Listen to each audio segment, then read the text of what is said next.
मैंग Cheng, डरो मत, मैं तुम्हारी रक्षा करूंगा। वू का स्वर दृढ़ था। ये कहना कठिन नहीं था कि वो सचमुच रिया को पसंद करता था। इस स्थिति में भी वो उसके लिए खड़ा रहा। आरव भी उसकी हिम्मत से प्रभावित था। बेशक वो के अपने स्वार्थी इरादे थे, वह अपनी बहादुरी का इस्तेमाल रिया का पक्ष जीतने के लिए करना चाहता था। जैसा कि कहावत है, ईमानदारी धातु और पत्थर को भी हिला सकती है। वो का मानना था कि उसका बलिदान निश्चित रूप से रिया को प्रभावित करेगा। कौन जानता है, शायद वो आरव को हराकर उसका दिल जीत ले। ये सोचते ही वो जुनफान को ऐसा लगा जैसे उसे मुर्गे के खून का इंजेक्शन लगा दिया गया हो और उसका शरीर ऊर्जा से भर गया हो।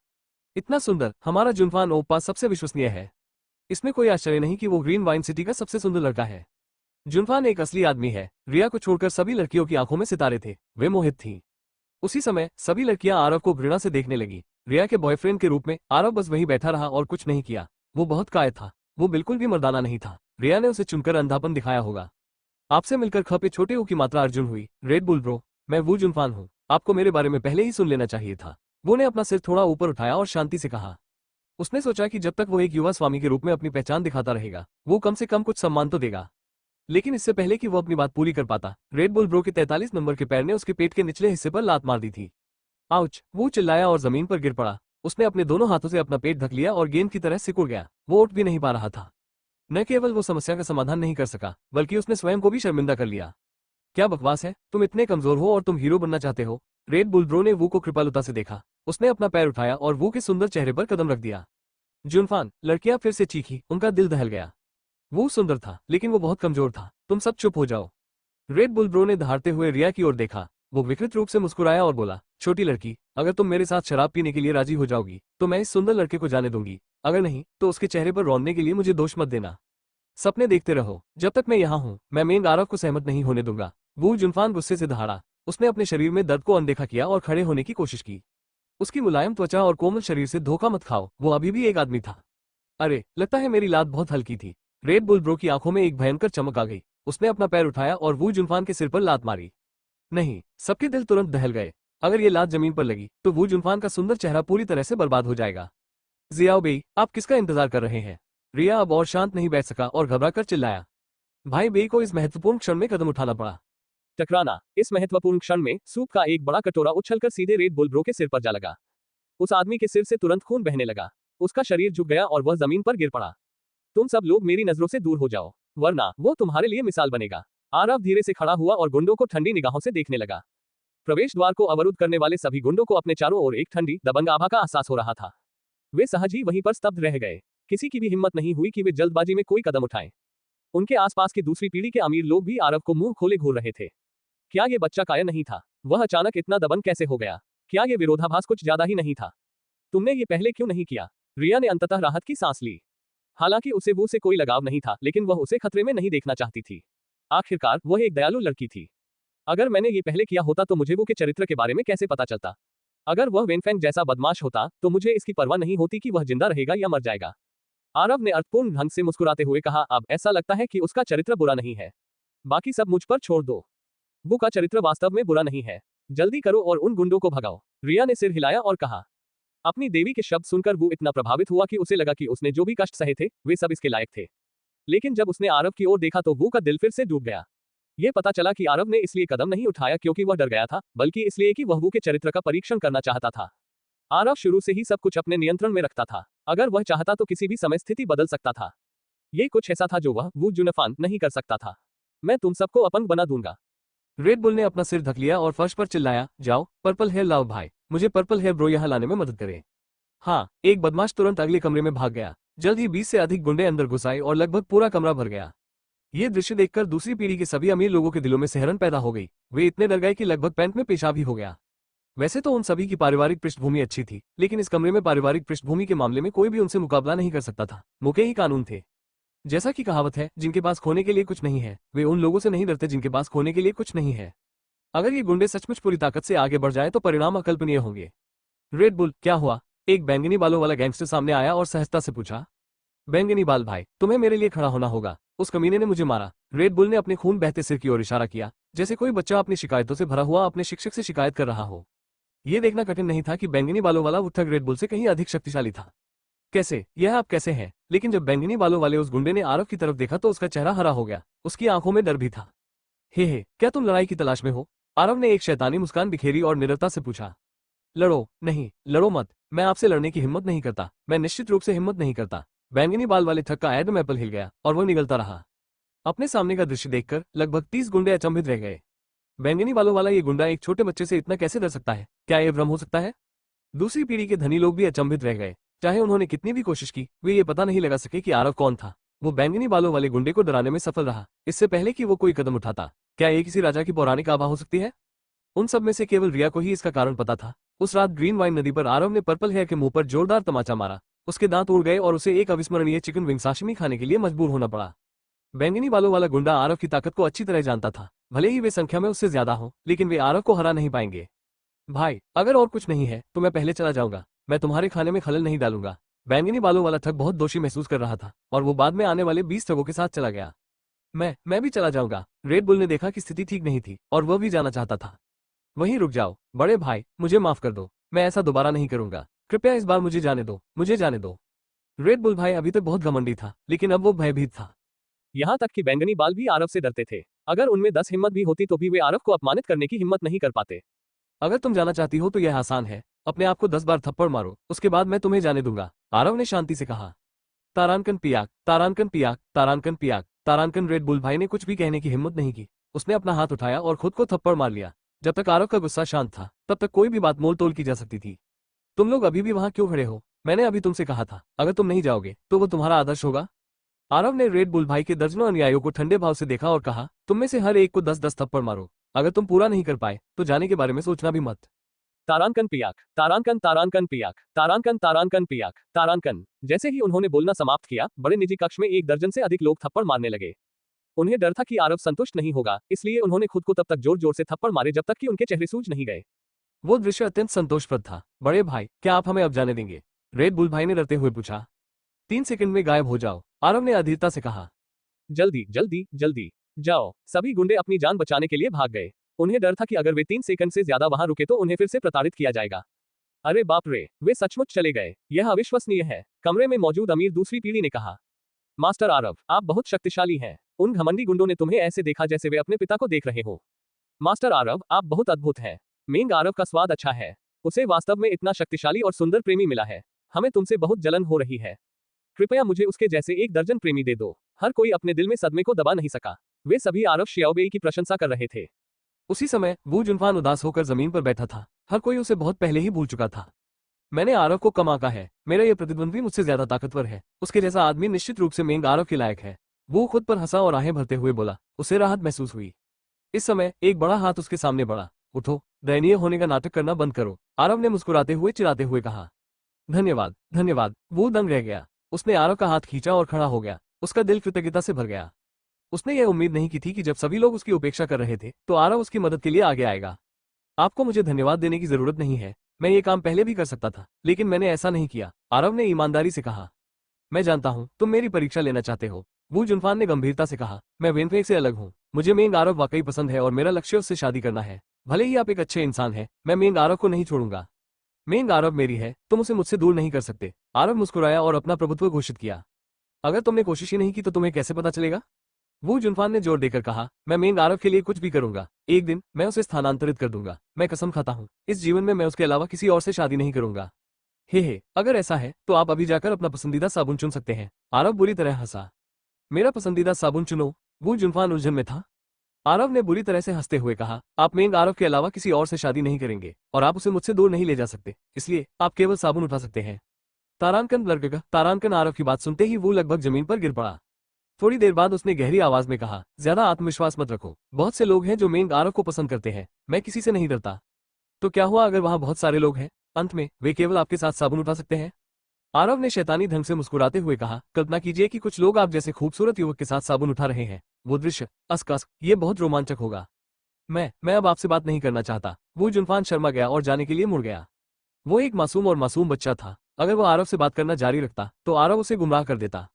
उसके बाद वो बिल का भुगतान करने चला गया। सभी लोग वहां से चले गए और अपनी अपनी कारों से जैद मेले की ओर चल दिए। जाने से पहले वो ने आरव का फोन नंबर मांगा। हालांकि वे प्यार में प्रतिद्वंद्वी थे, लेकिन इसने उन्हें अच्छे दोस्त बनने से नहीं रोका। लेकिन गेट से बाहर निकलते ही आरव ने वू का दिल तोड़ दिया। आरव को बुगाटी वेरोन में आराम से बैठते देख वू जुनफान, जो सच्चाई जानता था, वास्तव में शौचालय ढूंढकर दिल खोलकर रोना चाहता था। शहर के कन्वेंशन सेंटर में जैड मेला आयोजित किया गया था। ये बहुत बड़ा था।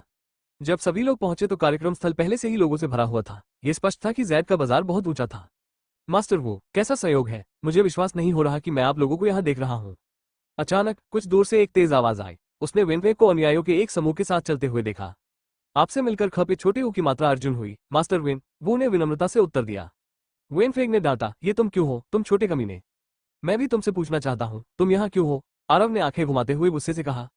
जब दुश्मन मिलते हैं तो उनकी आंखें लाल हो जाती हैं। वे दोनों एक दूसरे के गले पर सवार थे। हर कोई सोचने लगा कि उन्हें किस तरफ खड़ा होना चाहिए। मास्टर वेन, बहुत दिनों से मुलाकात नहीं हुई। हु लिजिंग और रुगुवान वेनफेक के पास दौड़े और मुस्कुराते हुए पूछा, मास्टर वेन, क्या हम आपके साथ मेले में चल सकते हैं? दोनों ने आरव को नाराज कर दिया था। उनके पास वो के साथ रहने का कोई रास्ता नहीं था। वे केवल वेनफेक के पक्ष में जा सकते थे। बिल्कुल, वेनफेक ने गर्व से मुस्कुराते हुए कहा, और कौन मेरे साथ जाना चाहता है? बस आ जाओ। मेले के बाद मैं सबको हेवन क्लब में ले जाऊंगा। उनके ऐसा कहने के बाद कुछ और अमीर दूसरी पीढ़ियां वेनफेक के पक्ष में चली गई।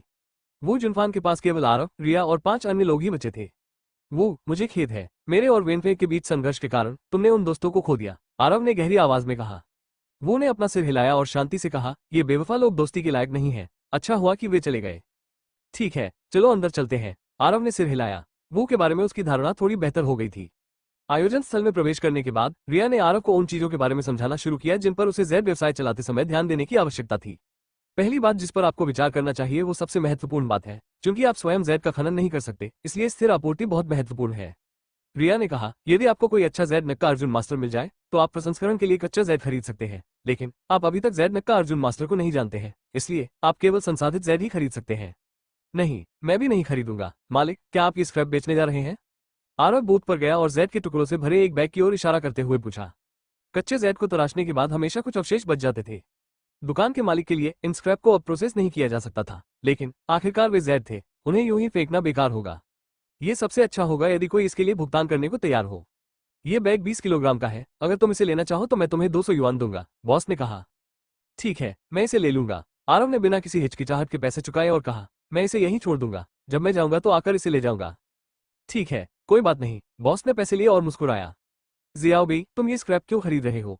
ये चीज पूरी तरह से बेकार है। रिया ने हैरान होकर भौहें सिकोड़ी। तुम इतना पैसा होने के बावजूद भी इस तरह से पैसा खर्च नहीं कर सकते। वो भी उलझन में था। हे, यह मेरा छोटा सा रहस्य है, मैं तुम्हें नहीं बता सकता, आरव ने चालाकी से मुस्कुराया। उसके अलावा कोई भी ट्रांसमोग्रिफिकेशन की ज्वाला के अस्तित्व के बारे में नहीं जानता था। अधिकांश लोगों के लिए स्क्रैप बेकार थे, लेकिन ट्रांसमोग्रिफिकेशन की लॉ के साथ उन्हें खजाने में बदला जा सकता है। इस 20 किलोग्राम स्क्रैप से ट्रांसमोग्रिफिकेशन की ज्वाला से 100 जैद कंगन बनाए जा सकते हैं। यदि प्रत्येक कंगन 1000 युआन में भी बेचा जाए तो भी उसकी कीमत 1 लाख युआन ही होगी। 200 युआन 1 लाख युआन हो जाएंगे। यहाँ तक कि तेल भी कमाना इतना आसान नहीं था।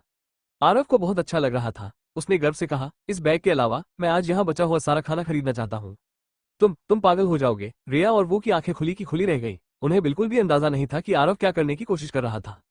हाँ, ये साला बेवकूफ है। वेनफेग और बाकी लोग वहां आए और मजाक उड़ाते हुए कहा, ये सब कचरा है, तुम ये सब कैसे खरीद सकते हो? क्या तुम अपना दिमाग साथ नहीं लाए हो? हाँ, अगर तुम एक बार और हंसे तो मैं तुम्हें थप्पड़ मार दूंगी। आरव का चेहरा ठंडा हो गया और उसने वेनफेग को घूर कर देखा।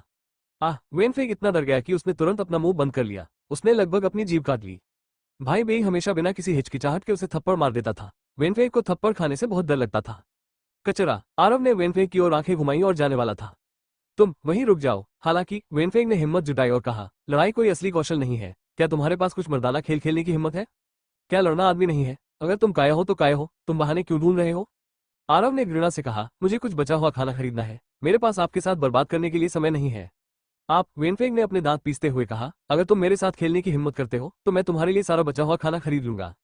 मैं वाकई इस ऑफर को मना नहीं कर सकता। आगे बढ़ो और इसे खरीद लो। इसे खरीदने के बाद मैं तुम्हारे साथ खेलूंगा। आरव मुस्कुराया। इस अवसर का लाभ न उठाना बेकार होगा। इससे उसे घर घर जाने की परेशानी से छुटकारा मिल जाएगा। आप लोग तुरंत जाकर इसे खरीद लें। इसे भेजो। वेनफेग एक पल के लिए रुक गया। आरव ने बातचीत संभाली और कहा, इसे पिछली दाफेंग ज्वेलरी शॉप में भेज दो। मैं इसे प्राप्त करने के लिए किसी की व्यवस्था कर दूंगा। इसके बाद वेनफेग के अनुयायी आगे बढ़ने लगे। बताओ, तुम मेरे साथ क्या खेलना चाहते हो? आरव ने शांति से पूछा। पत्थर जुआ, वेनफेग ने कहा। तुम और मैं 30-30 मिलियन मूल्य के कच्चे पत्थर खरीदेंगे। उन्हें काटने के बाद हम देखेंगे कि किसका मूल्य सबसे अधिक है। हारने वाले को अपने सभी कच्चे पत्थर विजेता को देने होंगे और जीतने वाले को तुम्हें 10 बार थप्पड़ मारना होगा। पत्थर जुआ, आरव ने मुस्कुराते हुए पूछा। तुम्हें यह साहस कहां से मिला? तुमने मुझसे जुआ खेलने की हिम्मत कैसे की? वेनफेग ने अपने बगल में रुगुवान की ओर इशारा करते हुए कहा, वो देखा, ये क्राउन ज्वेलरी शॉप का मालिक है। उसने पत्थर के जुए से अपना भाग्य बनाया। आज तुम मर जाओगे। हे तो आपके पास सुदृढ़ीकरण है, ठीक है, मैं आपके साथ खेलूंगा। आरव शांति से मुस्कुराया। जियाओ बेई, रिया ने जल्दी से आरव की आस्तीन खींची और चिंतित होकर कहा, क्या आप पत्थरों के साथ जुआ खेलना जानते हैं? आप इस तरह की शर्त के लिए कैसे सहमत हो सकते हैं? मैं पत्थरों से जुआ खेलना नहीं जानता, लेकिन मैं बहुत भाग्यशाली हूँ। जुआ, क्या ये सब किस्मत पर निर्भर नहीं है? आरव ने शैतानी मुस्कान दी। वो बहुत आश्वस्त लग रहा था। यह मत भूलिए कि वो सुनहरी निगाहों और उग्र आंखों वाला आदमी है। उसके साथ पत्थरों पर जुआ खेलना शौचालय में लालटेन लेकर गंदगी ढूंढने जैसा था। पत्थर पर जुआ खेलना अन्य प्रकार के जुए से अलग है। किस्मत का इसमें बहुत कम हाथ होता है। रुगुवान एक पेशेवर खिलाड़ी है। अगर तुम उससे जीतना चाहते हो तो तुम्हें बहुत किस्मत वाला होना पड़ेगा, रिया ने घबराते हुए कहा। सुश्री रिया, वो बच्चा पहले ही इसके लिए सहमत हो चुका है। वो अपनी बात से पीछे नहीं हट सकता। आपके लिए उसे मनाना बेकार है। वेनफेंग ने तुरंत आरव के भागने का रास्ता रोक दिया। रुगुवान ने भी आग में घी डालते हुए उपहास किया। आदमी को अपनी बात रखनी चाहिए। वो इसके लिए राजी हो गया, लेकिन खेलने की हिम्मत नहीं जुटा पाया। ये कायरतापूर्ण व्यवहार है। लेकिन रिया ने भौहें सिकोड़ी। वो कुछ कहना चाहती थी। मैंगचेन, चिंता मत करो, आज मैं तुम्हें दिखाऊंगी कि बेहद भाग्यशाली होने का क्या मतलब होता है। आरव ने उसे बीच में टोका। उसने वेनफेंग की तरफ आंखें घुमाई और पूछा, बड़े बेवकूफ, पत्थर का जुआ कहाँ है? चलो अब शुरू करते हैं, मेरा समय बर्बाद मत करो। तुम बस सामने मेरे साथ आइए। वेनफेंग क्रोधित हो गया। उसने मन ही मन सोचा, मैं तुम्हें कुछ समय तक अहंकारी रहने दूंगा। जब तुम हार जाओगे तो मैं तुम्हें पीट पीट कर मार डालूंगा।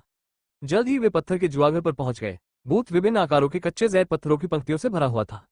बाहर से देखने पर ये कच्चे पत्थर सामान्य चट्टानों जैसे ही दिखते थे। पत्थर की सतह को काटकर ही पता चलता था कि अंदर जैड है या नहीं। ये पत्थर जुआ था। यदि उच्च गुणवत्ता वाला जैड हो तो कोई भी व्यक्ति रातों रात अमीर बन सकता है। यदि सामान्य जैड होता तो केवल बराबरी ही हो सकती थी। यदि वो इससे कुछ भी हासिल नहीं कर सका तो स्वाभाविक रूप से वो अपना सब कुछ खो देगा। इस प्रकार यह कहावत अस्तित्व में आई कि एक कट आपको अमीर बनाता है जबकि दूसरा कट आपको गरीब बनाता है। जब वे बूथ पर पहुंचे तो वेनफेंग और रुगुवान सबसे पहले अंदर पहुंचे। पत्थर के जुए में एक नियम था, अगर दो लोगों को एक ही कच्चे पत्थर में दिलचस्पी हो तो जो व्यक्ति पहले उसे चुनता था वही उसे खरीदता था। बेशक उन्हें पहले भागना पड़ा। आरव जल्दी में नहीं था। उसने अपनी गोल्डन गेज फायरी आइज को सक्रिय किया और बूथ पर कच्चे पत्थरों की जांच शुरू कर दी। वो अपने जैद व्यवसाय को और बड़ा और मजबूत बनाना चाहता था। वो सिर्फ सस्ते कंगन नहीं बेच सकता था, उसे कुछ उच्च स्तरीय जैद उत्पाद भी तैयार करने थे। इस तरह वो अपनी दुकान की गुणवत्ता बढ़ा सकता था और अपनी प्रतिष्ठा बनाए रख सकता था। उसके खाते में अभी भी 15 मिलियन थे। उसे इसका पूरा उपयोग करना था। अचानक आरव का ध्यान एक कच्चे पत्थर पर केंद्रित हुआ जो तरबूज के आकार का था। अपनी सुनहरी निगाहों वाली उग्र आंखों से आरव स्पष्ट रूप से देख सकता था कि अंदर का जैद रक्त जैसा लाल था। और यह सबसे शुद्ध रक्त लाल था। यह सबसे अच्छा लाल जैद था। यह हरे जैद के बीच किंग्स ग्रीन के बराबर था। आकार के आधार पर इस रक्त जैद की कीमत 100 मिलियन से अधिक थी। अगर उसे जैद नक्का अर्जुन करने वाला कोई मास्टर मिल जाए जो इसे उच्च गुणवत्ता वाला बना सके तो इसकी कीमत कई गुना बढ़ जाएगी। और बैंगनी सोना भाग्य, ये कुछ ऐसा था जिसे केवल बागुआ की अवलोकन कौशल से ही देखा जा सकता था। सफेद, हरा, लाल, चांदी, सोना, बैंगनी सोना, ये किसी प्राचीन वस्तु के मूल्य को दर्शाते थे। बैंगनी सोना सबसे ऊंचा था। इसका मतलब यह था कि इस रक्त जैद के अंदर कुछ प्राचीन वस्तु थी। क्या हो सकता है? आरव ने भौहें सिकोड़ी और रक्त जैद को ध्यान से देखा।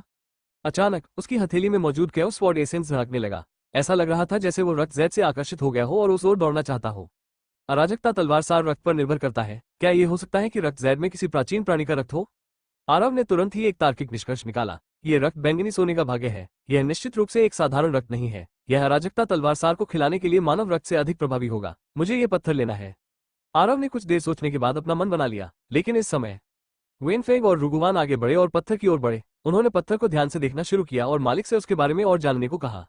अरे, वे दोनों कमीने तो मुझसे एक कदम आगे हैं। आरव ने भौहें सिकोड़ी और सचमुच घबरा गया। पत्थर पर जुआ खेलने के नियमों के अनुसार जब तक वेनफेंग और रुगुवान पत्थर को नहीं छोड़ देते आरव को इसे खरीदने की अनुमति नहीं थी। हालांकि वे दोनों बहुत उत्साहित थे। ऐसा लग रहा था जैसे उन्हें कोई खजाना मिल गया हो। वे हार मानने को तैयार नहीं थे। मास्टर फेंग, आपको मुझ पर भरोसा करना होगा। इस पत्थर की कीमत निश्चित रूप से बढ़ेगी, रुगुवान ने आत्मविश्वास से कहा। लेकिन इस पत्थर की कीमत 10 मिलियन है। वेनफेंग हिचकिचा रहा था।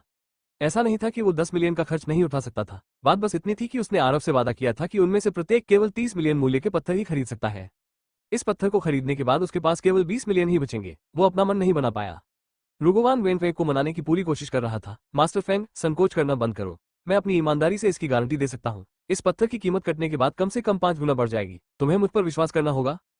ठीक है, मुझे तुम पर भरोसा है। वेनफेंग ने तुरंत बूथ के मालिक की ओर हाथ हिलाया और कहा, बॉस, मुझे ये कच्चा पत्थर चाहिए। शतारानकंठ, आरव का दिल बैठ गया। वो वाकई उदास महसूस कर रहा था। करोड़ों डॉलर की कीमत वाला पत्थर हारना कोई बड़ी बात नहीं थी। आरव शर्त हार भी जाता तो भी उसे स्वीकार कर लेता। लेकिन आदिम पत्थर के अंदर किसी प्रकार का अत्यंत मूल्यवान प्राचीन रक्त था। यदि वो यह अवसर चूक गया तो शायद उसके जीवन में अगला अवसर कभी नहीं आएगा। खून मेरे पास है। अचानक आरव की आंखें चमक उठी। उसे एक बढ़िया विचार सूझा जिससे एक ही पत्थर से दो पक्षियों को मारा जा सकता था। वो तुरंत झुक गया और आश्चर्यचकित होने का नाटक करने लगा। वाह, ये कच्चा पत्थर बहुत अच्छा था। युवा मास्टर वेन, क्या आप ये कच्चा पत्थर खरीदना चाहते हैं? आपका स्वाद अच्छा है। क्या तुम्हारा क्या मतलब है? वेनफेंग के चेहरे पर संदेहपूर्ण भाव था। आरव उसे हमेशा से बिग इडियट कहता रहा था। उसे मास्टर वेन कहने की आदत नहीं थी। आरव ने गंभीरता से कहा, मैं आपको बधाई देने आया हूँ। जब तक आप ये कच्चा पत्थर खरीदते रहेंगे, मैं निश्चित रूप से हार जाऊंगा। सच में, इसे जल्दी से खरीदो। जब वेनफेंग ने ये सुना तो वो तुरंत घबरा गया। उसने भौहें सिकोड़ते हुए कहा, बॉस कृपया रुकें, मुझे इस बारे में सोचना है। रुगवान ने उसे मनाने की पूरी कोशिश की। मास्टर फेंग, आप इस बच्चे से मूर्ख नहीं बन सकते। यदि आप ये कच्चा पत्थर नहीं चाहते हैं तो वह इसे तुरंत खरीद लेगा। उस समय आपको पछताने के लिए बहुत देर हो जाएगी। वेनफेंग ने आंखें मूंद ली और कुछ देर तक सोचता रहा। फिर उसने दृढ़ता से कहा, हाँ, आप ठीक कह रहे हैं। ये कमीना मुझे बधाई देने क्यों आया है? यह एक जाल है। अवश्य ही कोई जाल होगा। बॉस, आओ और मेरा कार्ड स्वाइप करो। मैंने सबसे पहले ये कच्चा पत्थर देखा, मुझे ये चाहिए। इस युवा मास्टर का स्वाद अच्छा है। ये कच्चा पत्थर अच्छी गुणवत्ता का है। यह निश्चित रूप से इसके लायक होगा। बॉस ने उत्साहपूर्वक वेनफेंग के लिए पीओएस में अर्जुन न लाए। वेनफेंग ने अपना कार्ड स्वाइप करने के बाद घमंड से हंसते हुए कहा, बेवकूफ, आइए देखें कि अब आप क्या चालें चल सकते हैं। बस हारने का इंतजार करो। इस युवा मास्टर की हथेली पहले से ही असहनीय प्यासी है। मैं बाद में तुम्हें बुद्ध के तार का स्वाद चखाऊंगा। वाह हा। मास्टर वेन वास्तव में चतुर है। मुझे विश्वास नहीं हो रहा कि मैंने आपको धोखा नहीं दिया। आरव ने निराश होने का नाटक किया और दयनीय भाव से कहा, आपने कच्चा पत्थर पहले ही खरीद लिया है, क्या मैं इसे छू सकता हूँ? छूना? हे, जरूर। वेनफेंग गर्व से मुस्कुराया और कहा, ये देखते हुए कि तुम हारने वाले हो, मैं तुम पर दया करूंगा और तुम्हें इसे छूने दूंगा। यह एक अर्जुन आधा रशा श्रेणी का कच्चा पत्थर है। वेनफेंग की बात सुनकर आरव के चेहरे पर एक शैतानी मुस्कान आ गई। वो कच्चे पत्थर के पास चला गया। उसी समय उसने अराजकता तलवार सार को अपनी हथेली में छिपा लिया। जब उसने कच्चे पत्थर को छुआ तो कैओस स्वॉर्ड एसेंस उसके करीब चिपक गया और कच्चे पत्थर के अंदर के प्राचीन रक्त को अवशोषित करना शुरू कर दिया। जल्द ही कच्चे पत्थर के अंदर की बैंगनी सुनहरी क्यूई गायब हो गई और अराजकता तलवार सार में स्थानांतरित हो गई। इसका मतलब यह था कि कच्चे पत्थर के अंदर का प्राचीन रक्त पूरी तरह से अवशोषित हो चुका था। आरव ने कैओस स्वॉर्ड एसेंस को अपने पास रख लिया। वो अच्छे मूड में था। उसी समय कच्चे पत्थर के अंदर एक और घटना घटी जिससे उसे और भी अच्छा महसूस हुआ। जब प्राचीन रक्त को हटाया गया तो ऐसा लगा जैसे कच्चे पत्थर के अंदर मौजूद रक्त जैद का सार निकल गया हो। मूल रूप से गर्म और नाजुक रक्त जैद धुंधला और चमकहीन हो गया था। इसके अलावा उस पर बारीक दरारें दिखाई देने लगी थी और इसकी गुणवत्ता मूल रूप से स्क्रैप के टुकड़े से अलग नहीं थी। इसका मतलब यह भी था कि वेनफेंग के 10 मिलियन पूरी तरह से बर्बाद हो गए। जब वो कच्चा पत्थर काटेगा तो रोएगा। बहुत हो गया बेवकूफ, बस हारने का इंतजार करो। मैं बाद में तुम्हें ब्रो बी की पाम का स्वाद चिखाऊंगा। आरव मुस्कुराया और चला गया। तुम्हें इतना अहंकारी होने का अधिकार क्या है? मेरे पास उच्चतम गुणवत्ता वाला कच्चा पत्थर है, आपके लिए जीतना असंभव है। वेनफेंग ने गुस्से में डांटा। मास्टर फेंग, कृपया शांत हो जाइए। मैं आपको कुछ बेहतर कच्चे पत्थर चुनने में मदद करूंगा। मैं गारंटी देता हूं कि आप सब कुछ खो देंगे। रुगवान ने चापलूसी भरे अंदाज में कहा। ठीक है, चलो चलें, वेनफेंग ने सिर हिलाया और कहा। इसके बाद वेनफेंग और रुगवान ने 7 कच्चे पत्थर खरीदने के लिए 20 मिलियन और खर्च किए। अभी अभी खरीदे गए पत्थर को मिलाकर उनके पास कुल 30 मिलियन हो गए। आरव के पास केवल 15 मिलियन बचे थे, इसलिए उसने केवल 4 कच्चे पत्थर खरीदे। कमीने, नियम हमने तय किए हैं। तुम ही हो जिसके पास पैसे नहीं है। हारने पर अपनी बात से पीछे मत हटना। वेनफेंग मुस्कुरा रहा था। ऐसा लग रहा था जैसे उसे जीत पहले ही दिख रही हो। हे, ये 4 कच्चे पत्थर तुम्हारे खिलाफ जीतने के लिए पर्याप्त से अधिक है। आरव ने कंधे उचकाए और शांति से कहा। दूसरी ओर रिया और वू जुनफान उसके लिए चिंतित थे। उन दोनों ने आरव को कुछ पैसे उधार देने की पेशकश की थी, लेकिन आरव ने उन दोनों को अस्वीकार कर दिया था। उनके दृष्टिकोण से वेनफेंग के 8 कच्चे पत्थरों के मुकाबले आरव की जीत की संभावना नगण्य थी। आइए शर्त लगाएं, आइए शर्त लगाएं। आओ और देखो। बूथ के मालिक ने काटने की अर्जुन ने तैयार की और जोर से चिल्लाया। शोरगुल सुनकर भीड़ ने तुरंत उस स्थान को इतनी मजबूती से घेर लिया कि पानी की एक बूंद भी अंदर नहीं जा सकी। स्क्रैप्स, वेनफेंग और रुगुवान को ऐसा लगा जैसे आसमान उन पर गिर पड़ेगा जब उन्होंने वे 4 शब्द सुने। उन्होंने इस कच्चे पत्थर को खरीदने के लिए कुल 10 मिलियन युआन खर्च किए थे। वे आरव पर पलटवार करने के लिए इस कच्चे पत्थर पर भरोसा कर रहे थे।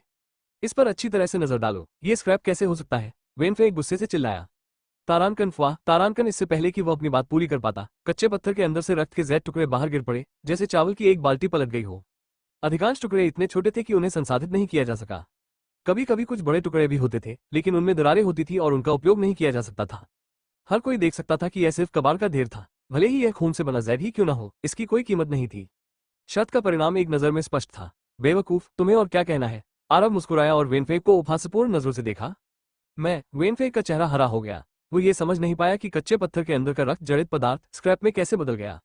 मास्टर वेनफेंग, तुम हार गए हो। जल्दी करो और अपना वादा पूरा करो। मुझे याद है किसी ने एक बार कहा था कि आदमी को अपनी बात रखनी चाहिए। हार स्वीकार करने से इनकार करना कायरतापूर्ण व्यवहार है।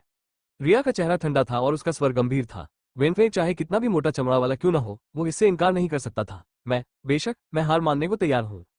हाँ, तो फिर मैं खपे छोटे ऊ की मात्रा अर्जुन से आपका सारा जैद स्वीकार कर लूंगा।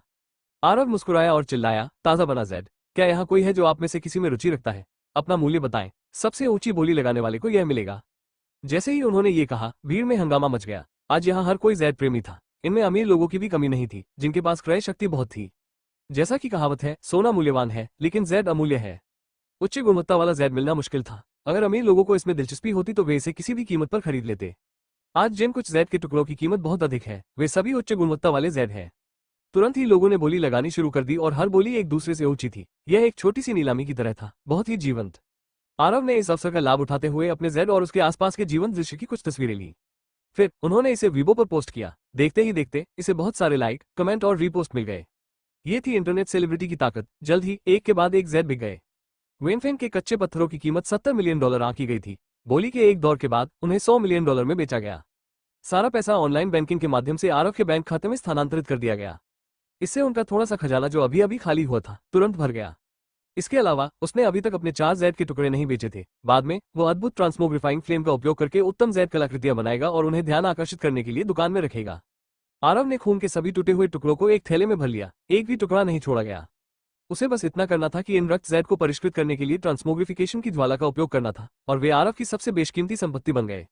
ट्रांसमोग्रिफिकेशन की ज्वाला की कचरे को खजाने में बदलने की क्षमता निश्चित रूप से आरव के अमीर बनने का सबसे अच्छा हथियार था। अपने सामने का दृश्य देखकर वेनफेंग का दिल खून से लथपथ हो गया। वो 100 मिलियन उसकी होनी चाहिए थी, लेकिन अब वो आरव की जेब में आ गई थी। मास्टर फेंग, नाराज मत होइए। हालांकि हम इस बार हार गए, फिर भी हमारे पास अगली बार है। रुगुवान ने वेनफेंग को दिलासा देने की कोशिश की।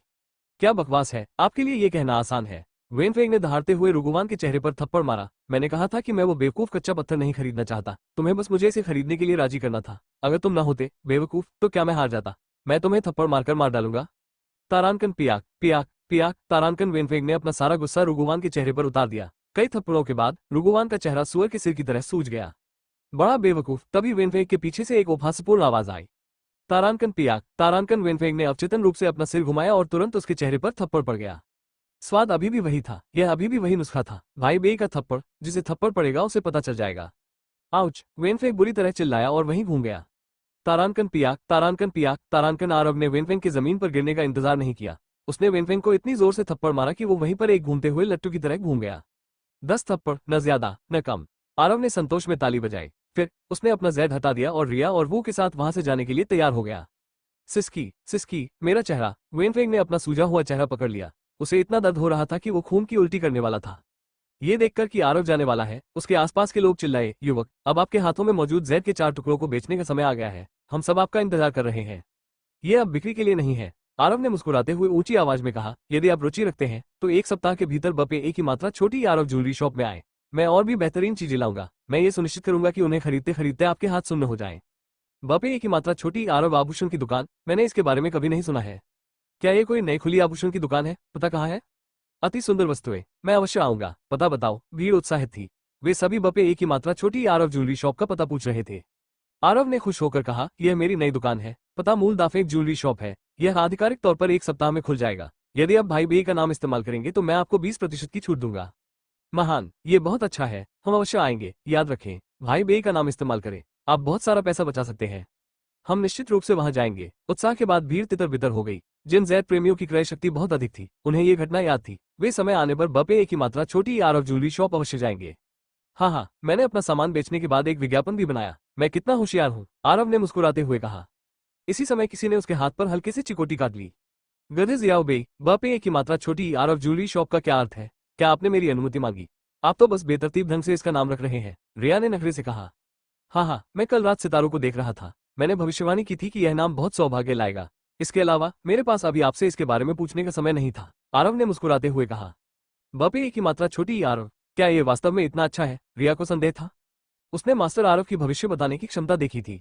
बिल्कुल, ये 2 शब्द स्वर्ग में बनी जोड़ी है। जब इन्हें एक साथ रखा जाता है तो ये बहुत भाग्य लाएगा और सब कुछ आपकी इच्छाओं के अनुसार होगा, आरव ने गंभीरता से कहा।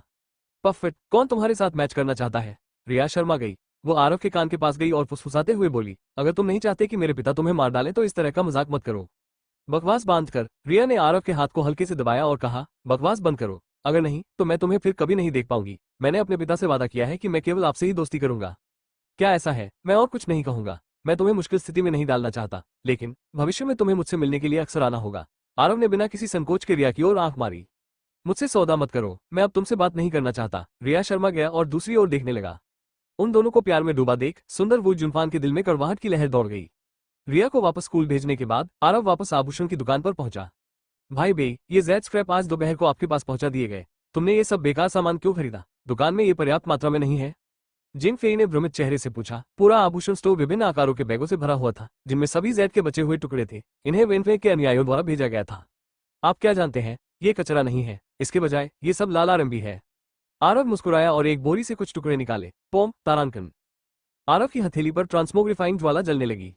स्क्रैप तुरंत बदलने लगे। कुछ ही मिनटों में वे एक खूबसूरत जेड ब्रेसलेट में बदल गए। अरे बाप रे, स्क्रैप एक जेड कंगन में बदल गया। भाई बे, क्या तुम देवता बन गए हो? जिंग फी चौंक गया। उसकी आंखें लगभग बाहर निकल आईं। उस क्षण उसे अंततः विश्वास हो गया कि उसके सामने पड़े सभी स्क्रैप वास्तव में आरएमबी थे। देवता मेरे गधे, जल्दी करो, मुझे दिखाओ कि चोरों के राजा के रूप में तुम्हारी आंखों से इस कंगन की कीमत कितनी है। आरव शियाओबेई ने चेहरे पर मुस्कान के साथ उसे डांटा। जिंग फेई इस क्षेत्र में एक विशेषज्ञ था। उसने इसे देखा और कहा, हालांकि यह कंगन कुछ खास नहीं है, लेकिन इसे 5 या 6 हजार आरएमबी में बेचा जा सकता है। लानत है, आपने जो कहा उसके अनुसार स्क्रैप का ये कमरा सैकड़ों मिलियन आरएमबी में बेचा जा सकता है। आरव की आंखें चमक रही थीं, वो वास्तव में खुश था।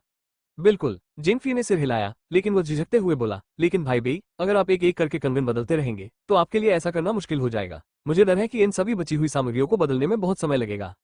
आरव ने जब ये सुना तो उसे सिरदर्द होने लगा। यद्यपि कचरे को खजाने में बदलने से भारी मुनाफा हो सकता है, लेकिन यह वास्तव में समय की बर्बादी है। मैं इस समस्या के बारे में कुछ नहीं कर सकता, मैं बस इसे धीरे धीरे ही कर सकता हूँ। सबसे पहले उद्घाटन के लिए आवश्यक जेडवेयर को 7 दिनों में तैयार कर ले। आरव ने असहाय होकर कहा, ऐसा लगता है कि मुझे अगले 7 दिनों तक ओवरटाइम काम करना होगा। मेरी ट्रेनिंग भी देरी से शुरू होगी। डिंग। इसी समय उसका फोन वाइब्रेट हुआ। नेजा। भगवान आरव, नमस्ते, क्या मैं तुम्हें कुछ बता सकती हूँ? 3 प्यारे इमोजी। ये बदमाश मुझे क्यों ढूंढ रहा है? आरव के चेहरे पर मुस्कान आ गई। उसे याद आया कि जब भी वो समूह में आता था, नेजा कहती थी, वाह, भगवान आरव ऑनलाइन है। वो एक छोटे से अनुयायी की तरह था। आरव पर उसका गहरा प्रभाव था। आरव, तीसरा राजकुमार क्या कहना चाहता है? मुस्कान। नेजा, यह ऐसा है, हर बार जब आप समूह में आते हैं तो आप केवल लाल लिफाफे छीनते हैं, आप उन्हें कभी नहीं देते। समूह के सदस्य बहुत नाखुश हैं, उन्होंने मुझे आपसे लाल लिफाफे मांगने के लिए भेजा है। शर्माते हुए आरव, अब वे नाखुश हैं, मुझे इसके बारे में कैसे पता नहीं चला? 3 भ्रमित इमोजी। नेजा, क्योंकि टोंगटेन का प्रधान आपका सिफू है, इसलिए समूह के सदस्य समूह में आपके बारे में बुरी बातें कहने की हिम्मत नहीं करते हैं, लेकिन जब हम निजी तौर पर बात करते हैं तो वे हमेशा कहते हैं कि आप एक कंजूस भगवान हैं। तारांकन लगभग तारांकन संदेश देखकर आरव को लगभग खून की उल्टी आ गई। लेकिन उन्होंने समूह में बहुत सी अच्छी चीजें छीन ली, लेकिन उन्होंने उन्हें कभी बाहर नहीं भेजा। यह सही नहीं है आरव, आप सबने मुझे गलत समझा। मैं कंजूस नहीं हूँ, मैंने बस इसके बारे में नहीं सोचा। मेरा इंतजार करो, मैं कुछ तैयार करने जा रहा हूँ। मैं आज ग्रुप में एक बड़ा लाल लिफाफा भेजने जा रहा हूँ। नेजा, सचमुच ये बहुत अच्छा है, मैं पहले सबको सूचित कर दूंगा। मैं भगवान आरव से बड़े लाल लिफाफे की प्रतीक्षा कर रहा हूँ। 3 चुंबन। आरव ने अपना सेलफोन रख दिया और कमरे से बाहर चला गया। आभूषण की दुकान शहर के बीच में थी, पास में ही एक बड़ा सुपरमार्केट था। आरव सीधे उसके अंदर चला गया। ये बेवकूफ समूह के सदस्य, इनकी हिम्मत कैसे हुई कि ये कहें कि मैं कंजूस भगवान हूँ। मैं आज उन्हें एक बड़ा लाल गिफ्ट भेजने जा रहा हूँ। भले ही मैं ये गारंटी नहीं दे सकता कि सभी को लाल गिफ्ट मिलेगा, फिर भी मैं उनमें से अधिकांश को इसका हिस्सा देने जा रहा हूँ। आरव अलमारियों के चारों ओर घूमता रहा और मन ही मन सोचने लगा, लेकिन मुझे स्टोव में क्या पोस्ट करना चाहिए? मसालेदार ट्रे काम नहीं करेगी। मैं उन्हें फलों और सब्जियों के साथ भी बेवकूफ नहीं बना सकता। इसके अलावा मुझे नेजा का ख्याल रखना होगा।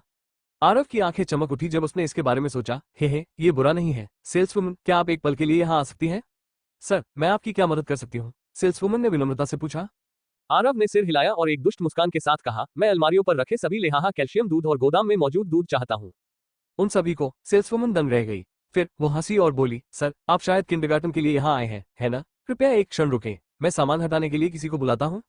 किंडरगार्टन? उफ, आरव लगभग हंस पड़ा। लाल गिफ्ट समूह के सभी लोग देवता थे, दुष्ट आत्माएं, राक्षस।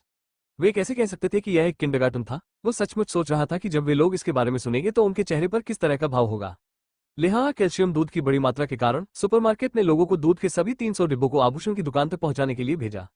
भाई बेई, इस बार तुम क्या करने की कोशिश कर रहे हो? जिंग फी ने जो देखा उससे वो दंग रह गया। बड़ी ज्वेलरी की दुकान लिहाजा कैल्शियम मिल्क से भरी हुई थी। मैं लाल लिफाफे बांटना चाहता हूँ। आरव ने अपनी भौहें उठाई। सुपरमार्केट के लोगों के चले जाने के तुरंत बाद उसने सारा लिहाजा कैल्शियम दूध अपने खजाने में रख लिया। फिर उन्होंने समूह को एक बड़ा लाल गिफ्ट भेजा। डिंग डिंग डिंग। ग्रुप में नोटिफिकेशन पॉपअप हो गए। लाल लिफाफे में लिहाजा कैल्शियम मिल्क की लगभग 30,000 बोतलें थीं। लेकिन वे सभी 10 सेकंड में चले गए। ये लोग बहुत तेज हैं। कोई आश्चर्य नहीं कि रेड एनवेल छीनने के सत्र के दौरान मेरे लिए कुछ भी पाना इतना मुश्किल है। आरव ने असहाय होकर आह भरी। तभी समूह में प्रतिक्रिया हुई। जुबाजी, भाई, तुमने अभी क्या भेजा? मैंने इसे पहले क्यों नहीं देखा? बंदर राजा, मूर्ख, ये पीने के लिए है। ट्यूब को दूध में डालें और अपने मुंह से चूसें, शांत रहें। भाई बे, क्या मैं सही हूँ? नेजा, वाह, ये भी खूब रही। अच्छा, पीना, ला। मैंने अपने जीवन में कभी भी इतना स्वादिष्ट कुछ नहीं चखा। भगवान आरव सबसे अच्छा है। 3 चुंबन। यानवांग, ये स्वाद अद्भुत है। अगर इसे कुछ मसालेदार स्टिक के साथ परोसा जाए तो यह और भी बेहतर होगा। धन्यवाद भगवान आरव, मुझे फिर से कुछ स्वादिष्ट चखने का मौका देने के लिए। ल्यूबू, मुझे एक बोतल छीनने में बहुत मेहनत करनी पड़ी, लेकिन इससे पहले कि मैं उसे पी पाता, डियाओ चान ने उसे छीन लिया। उसने कहा कि इसका स्वाद अद्भुत है। धन्यवाद भगवान आरव। डूफू, धन्यवाद महान विद्वान, ये चीज बहुत स्वादिष्ट है, अद्भुत। मकड़ी दानव, धन्यवाद धन्यवाद। अचानक सभी प्रकार के लोग समूह से बाहर आ गए, लिहाजा के स्वाद की प्रशंसा करते हुए और आरव को धन्यवाद देते हुए। ली बाय, आह, ये स्वादिष्ट है, लेकिन मैं केवल 2 बोतलें ही छीनने में कामयाब रही, निराश। भगवान एरलांग, अरे, मैं इतनी अच्छी चीज की केवल 3 बोतलें ही छीनने में कामयाब रहा। किस्मत का राजा कौन है? बाहर आए और लाल लिफाफे प्राप्त करें। देवी, किस्मत का राजा बंदर राजा है। आओ और लाल लिफाफे भेजो। स्थानीय देवता, बंदर राजा, बाहर आओ। स्वर्गीय सैनिके, बाहर आओ। स्वर्गीय सैनिक बी, बाहर आओ। डिंग, बंदर राजा ने ग्रुप चैट में एक लाल गिफ्ट भेजा है। डिंग, बंदर राजा ने ग्रुप चैट में एक लाल गिफ्ट भेजा है। डिंग, बंदर राजा ने ग्रुप चैट में एक लाल गिफ्ट भेजा है। लानत है, बंदर राजा कितना उदार है, उन्होंने एक ही बार में 3 बड़े लाल लिफाफे भेजे। आरव की आंखें चमक उठी और उसने सहज ही लाल लिफाफे पर 2 बार क्लिक किया। डिंग, बधाई हो, तुमने बंदर राजा से एक लाल गिफ्ट छीन लिया है। तुम्हें समृद्धि के 3 बंदर फर मिले हैं। इसे तुम्हारे खजाने के बक्से में जमा कर दिया गया है। डिंग, बधाई हो, तुमने बंदर राजा से एक लाल गिफ्ट छीन लिया है। तुम्हें माउंट हुआगो से 3 आड़ू मिले हैं। इसे तुम्हारे खजाने के बक्से में जमा कर दिया गया है। हाँ, एक दोहरी मार। आरव इतना खुश था कि वो 3 में से 2 लाल लिफाफे छीनने में कामयाब रहा। बंदर राजा, लाल लिफाफे प्राप्त करना बहुत उबाऊ है। सब लोग आओ और चैनल को भर दो। 3 शानदार इमोजी। यानवान, ठीक है, सब भगवान के लिए आरव का वाह, हमें भी ऐसा करना चाहिए। चंद्रदेव, यह सही है। मैंने बहुत दिनों से खेती नहीं की है। मेरे हाथों में बहुत दिनों से खुजली हो रही है। चलो भी, स्वूश। नेजा, हुश हुश हुश, तैयार, शुरू करना। डिंग डिंग डिंग। एक पल में स्क्रीन पर लाल लिफाफे के संदेश पागलों की तरह आने लगे। यह एक पागल बाढ़ की तरह था। बिना कुछ बोले आरव ने अपने दोनों हाथों से स्क्रीन पर टैप करना शुरू कर दिया। लेकिन इस बार सभी लोग तैयार थे, इसलिए लाल गिफ्ट मिलने की संभावना पहले की तुलना में बहुत कम थी। आरव ने 3 मिनट तक अपनी पकड़ बनाए रखी। आखिरकार उसकी मेहनत रंग लाई, वो एक गोल करने में कामयाब रहा। डिंग, बधाई हो, आपने लॉर्ड हेवनली स्मिथ से एक लाल गिफ्ट छीन लिया है। आपको एक नष्ट हो चुकी हेवनली स्मिथ भट्टी मिली है। इसे आपके खजाने के बक्से में संग्रहित किया गया है। स्वर्गीय लोहारी भट्टी क्या है? उसे तो बाहर भी कर दिया गया। क्या ये स्टार लॉर्ड थोड़ा ज्यादा कंजूस नहीं है? आरव ने शिकायत की और तुरंत अपना खजाना खोल दिया। स्वर्गीय स्मिथिंग फनेस को हटा दिया गया। स्वर्गीय न्यायालय के कारीगरों द्वारा इस्तेमाल की जाने वाली भट्टी, इसकी कई सालों से मरम्मत नहीं की गई है और इसका इस्तेमाल केवल निम्न श्रेणी की सामग्रियों को गलाने के लिए किया जा सकता है। क्या आप इसे निकालना चाहते हैं? स्मेल्ट। आरव की आंखें चमक उठी। अचानक उसे अपने आसपास बचे हुए जैद के टुकड़ों का ख्याल आया। स्वर्गीय क्षेत्र से निम्न श्रेणी की सामग्री इन बचे हुए टुकड़ों की तुलना में उच्च श्रेणी की होनी चाहिए। यदि मैं स्वर्गीय स्मिथिंग फनेस के साथ ट्रांसमोग्रिफिकेशन की ज्वाला का उपयोग करता हूं, तो क्या मैं एक ही समय में बहुत सारे बचे हुए टुकड़े तैयार कर पाऊंगा? यह एक साहसिक विचार था। चलो एक बार कोशिश करके देखते हैं। आरव ने अपना मन बना लिया। उसने बचे हुए टुकड़ों के 2 बैग लिए और जूली स्टोर के गोदाम में भाग गया। दुआंग, स्वर्गीय स्मिथिंग भट्टी को बाहर निकालकर गोदाम के मध्य में रख दिया गया। उसके बाद आरव ने बचे हुए टुकड़ों के 2 बैग भट्टी में डाल दिए। फिर उसने अपना हाथ भट्टी पर रख दिया। ट्रांसमोग्रिफिकेशन की लॉ को इसमें इंजेक्ट किया जा सकता है। ट्रांसमोग्रिफिकेशन की ज्वाला जलने लगी। ये वास्तव में स्वर्गीय स्मिथिंग भट्टी के साथ प्रतिध्वनित हुई। यह एक दिव्य यंत्र है, भले ही इसे समाप्त कर दिया गया है, फिर भी इसमें आध्यात्मिकता अभी भी है। आरव ने प्रतिध्वनि महसूस की और महसूस किया कि वह अपने दिमाग से ट्रांसमोग्रिफिकेशन की ज्वाला और बचे हुए टुकड़ों को नियंत्रित कर सकता है। उन्होंने बचे हुए टुकड़ों को सैकड़ों गेंदों में विभाजित किया और उन्हें रूपांतरण की ज्वाला से लपेट दिया। इन कुछ गेंदों का उपयोग जैड कंगन के रूप में किया जा सकता है। इन कुछ गेंदों का उपयोग जैड गुआनिन के रूप में किया जा सकता है। इन कुछ गेंदों का उपयोग जैड मैत्रेय के रूप में किया जा सकता है। आरव ने मन ही मन सोचा। साथ ही स्वर्गीय स्मिथिंग फनेस एक ऐसी मां अर्जुन की तरह थी जिसे प्रोग्राम किया गया था। यह आरव के विचारों के अनुसार स्वचालित रूप से जैड तैयार कर देती थी। 5 मिनट के भीतर आरव ने दर्जनों जैड टुकड़े तैयार कर लिए। वाह, ये तो ऐसा है जैसे नींद में मुझे तकिया मिल गया हो। मुझे इस तरह के दिव्य यंत्र की आवश्यकता है। मुझे अभी अभी यह मिला है। यह अद्भुत है। आरव ने उत्साह से कहा। जिंगफी, जल्दी करो और सभी बचे हुए टुकड़ों को यहाँ ले जाने में मेरी मदद करो। मैं आज ओवरटाइम काम करूंगा। ठीक है, ठीक है। जिंगफी अवाक रह गया और उसने अपनी लार निगल ली। वो तुरंत बाहर भागा और बचा हुआ सामान उठाने लगा। अगले 5 घंटों तक आरव जैद के टुकड़े तैयार करता रहा। उसने अपनी ऊर्जा और सहनशक्ति को पुनः प्राप्त करने के लिए 100 जड़ी बूटियों की औषधि का उपयोग किया। उसने 1 मिनट भी आराम नहीं किया। जब बची हुई सामग्री का अंतिम बैग परिष्कृत हो गया, तो मूलतः खाली गोदाम बड़ी संख्या में जैद सामग्री से भर गया। वहां सभी आकार और साइजों की एक शानदार श्रृंखला थी और कुल मिलाकर 30,000 से अधिक टुकड़े थे। हे भगवान, इतने सारे जैद के टुकड़े! मुझे डर है कि हमें अगले कुछ सालों तक और आयात करने की जरूरत नहीं पड़ेगी। रूढ़िवादी रूप से कहें तो कुल मूल्य 300 मिलियन से अधिक होना चाहिए। ये शुद्ध लाभ है। जिंग फेई इतना हैरान हुआ कि वो थोड़ा हकलाने लगा। जैद के इन टुकड़ों पर उसे कुछ भी खर्च नहीं करना पड़ा। बेशक ये शुद्ध लाभ था। यह अंत नहीं है। आरव मुस्कुराया और डेफिन ज्वेलरी से संबंधित आभूषणों को बाहर निकाला और उन्हें बैचों में स्वर्गीय स्मिथिंग फर्नेस में डाल दिया। उनका पुनर्निर्माण करने के बाद उन्हें गोदाम में भी रख दिया गया। इन गहनों की कीमत 100 मिलियन है, यानी कुल मिलाकर 400 मिलियन। जिंग फी की आंखें खुली की खुली रह गई। यह अंत नहीं है। आरव ने अपनी भौहें उठाई और उच्च गुणवत्ता वाले जैद के 4 टुकड़े निकाले जो उसने दोपहर में खरीदे थे। अरे बाप रे, जेडाइट के ये 4 टुकड़े दुर्लभ और उच्च कोटि के सामान थे। रूढ़िवादी रूप से कहें तो उनकी कीमत लगभग 80 मिलियन है। जिंग फेई एक पारखी था। वो पहली नजर में ही इन जैद के टुकड़ों की कीमत बता सकता था। उसने कहा, अगर हमें इन जैद के टुकड़ों को तराशने के लिए एक बेहतरीन जैद नक्का अर्जुन मास्टर मिल जाए तो इनका मूल्य कई गुना बढ़ जाएगा। हे, मैं भगवान स्तर का जैद नक्का अर्जुन मास्टर हूँ। मुझे किसी और को खोजने की क्या जरूरत है? आरव ने अपने सेलफोन पर बायडू खोला और कुछ बेहतरीन जैद नक्का अर्जुन मास्टर्स के कामों को देखा। फिर उसने जैद के 4 टुकड़ों को स्वर्गीय स्मिथिंग फर्नेस में डाला और उन्हें बनाना शुरू कर दिया। बेशक उन्होंने पूरी तरह से उनकी नकल नहीं की। उन्होंने उनसे सीखकर अपनी रचनात्मकता को जोड़ा। फिर उन्होंने कुछ नया बनाया। समय बीतने के साथ जैद के 4 टुकड़ों को बेर, ऑर्किड, बांस और गुलदाउदी जैद नक्का अर्जुन में बदल दिया गया। चूंकि वे स्पिरिट फ्लेम डिवाइन आइटम से बनाए गए थे, इसलिए चारों जैद नक्का अर्जुन इतनी जीवंत थी। वे बिल्कुल असली चीज की तरह दिख रहे थे। शिल्प कौशल अर्जुन आधारश स्तरीय जैद नक्का अर्जुन मास्टर से कहीं बेहतर था। इन्हें देखो, अब इनकी कीमत कितनी है? आरव ने मुस्कुराते हुए पूछा। कम से कम 300 मिलियन। जिंग फेई ने घुटन भरी सांस ली। वो पूरी रात सदमे की स्थिति में रहा। जैद वस्तुएं, आभूषण और 4 देव स्तरीय जैद नक्का अर्जुन। गोदाम में 700 मिलियन मूल्य की वस्तुएं संग्रहित थीं। और यह अंतिम परिणाम नहीं था। आरव ने टूटे हुए रक्त जैद का थैला निकाला और उसे स्वर्गीय स्मिथिंग भट्टी में फेंक दिया। ये सर्वोत्तम गुणवत्ता वाला रक्त जैद है। इसका अंत इस तरह कैसे हुआ? जिंग फेई को अपनी चीजों के बारे में बहुत अच्छी जानकारी थी। उसने मुस्कुराते हुए कहा, लेकिन भाई बे के यहाँ होने से इन टूटे हुए टुकड़ों को एक अनमोल भगवान स्तरीय जैद नक्का अर्जुन में बदला जा सकता है। मुझे बताओ, मुझे इन रक्त जड़ित पत्थरों से क्या बनाना चाहिए? आरव ने अपने सेलफोन पर बायडू स्क्रॉल करते हुए पूछा। आसमान में ड्रैगन के बारे में क्या ख्याल है? यहाँ बहुत सारा रक्त जैद है। ये 30 सेंटीमीटर की ड्रैगन नक्का अर्जुन बनाने के लिए पर्याप्त होना चाहिए।